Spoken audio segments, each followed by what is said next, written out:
Ferran Torres wins the World Cup for Spain.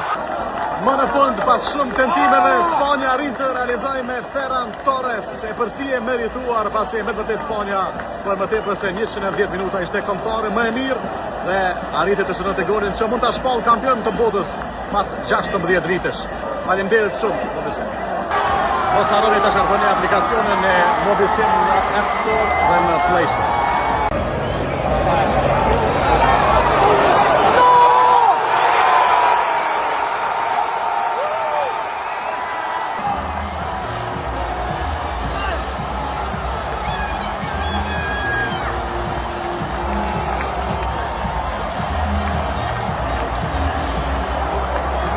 Thank you.